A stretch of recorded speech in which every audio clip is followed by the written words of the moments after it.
યોગીની એકાદશીની પૌરાણિક વ્રત કથા. જેઠ મહિનાના વદ પક્ષની આ અદ્ભુત કથાનો ઉલ્લેખ પદ્મ પુરાણમાં પણ જોવા મળે છે.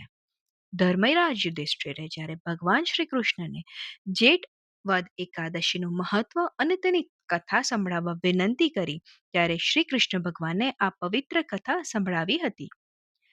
સ્વર્ગલોકમાં આવેલી અલકાપુરી નામની એક અત્યંત વૈભવશાળી નગરી હતી. આ નગરીના રાજા ધનપુરી કુબેર હતા.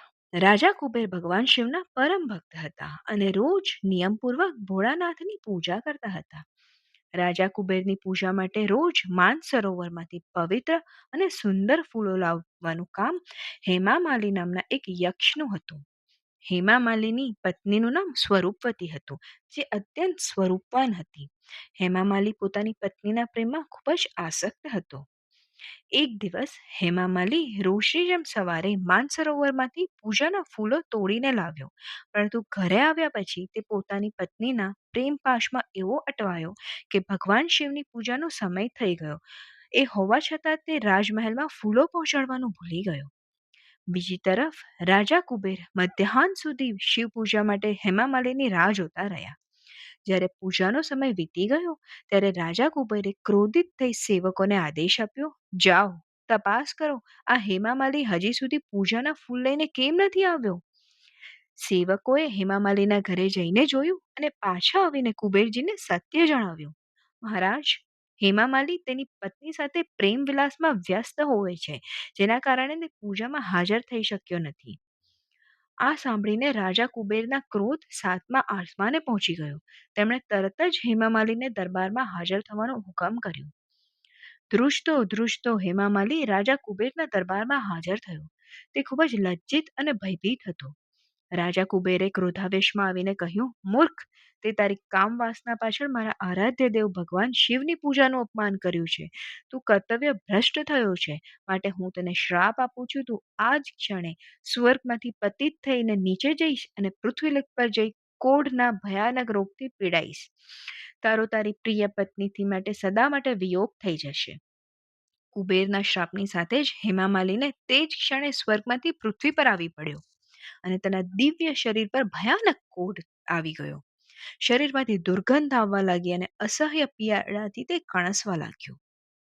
શ્રાપના કારણે હેમા માલીને ખૂબ જ ભૂખ, તરસ અને શારીરિક પીડા સહન કરવી પડતી હતી. તે જંગલોમાં ભટકતો રહ્યો, પરંતુ પોતાના પૂર્વજન્મના પુણ્ય અને રોજ શિવ પૂજા માટે ફૂલો લાવવાના સત્કર્મને કારણે તેની બુદ્ધિ ભ્રષ્ટ થઈ ન હતી. તેને ભગવાન પર શ્રદ્ધા હતી. એક દિવસ ભટકતા ભટકતા તે હિમાલય પર્વત પર પહોંચ્યો, જ્યાં તેને પરમ તપસ્વી અને પરમ માર્કંડેય ઋષિનો આશ્રમ દેખાયો. માર્કંડેય ઋષિ બ્રહ્માજી સમાન તેજસ્વી દેખાતા હતા. હેમા માલી આશ્રમમાં ગયો અને ઋષિના ચરણોમાં સાષ્ટાંગ પ્રણામ કરી રડવા લાગ્યો. ઋષિએ દયાભાવથી તેની સામે જોયું અને પૂછ્યું, હે વત્સ, તું કોણ છે? તારી આ દશા કેવી રીતે થઈ? તે એવું તો કયું પાપ કર્યું કે તારું આવું કષ્ટ ભોગવવું પડ્યું? હેમા માલીએ હાથ જોડી પોતાની ભૂલ અને રાજા કુબેરના શ્રાપની વાત કરી અને રડતા રડતા પ્રાર્થના કરી, હે મહાત્મા, મારા કર્મોની સજા મને મળી ચૂકી છે. કૃપા કરી મારા પર દયા કરો અને આ નરક જેવી પીડામાંથી મુક્તિનો કોઈ ઉપાય બતાવો. માર્કંડેય ઋષિએ હેમા માલીની પશ્ચાતાપની ભાવના જોઈને કહ્યું, હે યક્ષ, તે મારી સામે સત્ય સ્વીકાર્યું છે, માટે હું તને એક ઉત્તમ ઉપાય બતાવું છું. જેઠ મહિનામાં વદ પક્ષની એકાદશી, જેને યોગીની એકાદશી કહેવાય છે, તેનું તું પૂર્ણ શ્રદ્ધા અને વિધિ વિધાનથી વ્રત કર. આ વ્રતના પ્રભાવથી ભગવાન વિષ્ણુ તારા તમામ પાપ અને કુબેરનો શ્રાપ નાશ કરશે. ઋષિના વચન સાંભળી હેમાલીના જીવમાં જીવ આવ્યો. તેણે ઋષિના ચરણ સ્પર્શ કરીને કૃતજ્ઞતા વ્યક્ત કરી. જ્યારે યોગીની એકાદશી આવી ત્યારે હેમામાલીએ જળ અને આહારનો ત્યાગ કરી સંપૂર્ણ વિધિપૂર્વક ભગવાન નારાયણની પૂજા કરી અને રાત્રિ જાગરણ કર્યું. આ વ્રતના મહાપુણ્યના પ્રભાવથી હેમામાલીનો કોઢનો રોગ જળમૂળમાંથી ગાયબ થઈ ગયો. તેનું શરીર પહેલા જેવું સુંદર, તેજસ્વી અને દિવ્ય બની ગયું.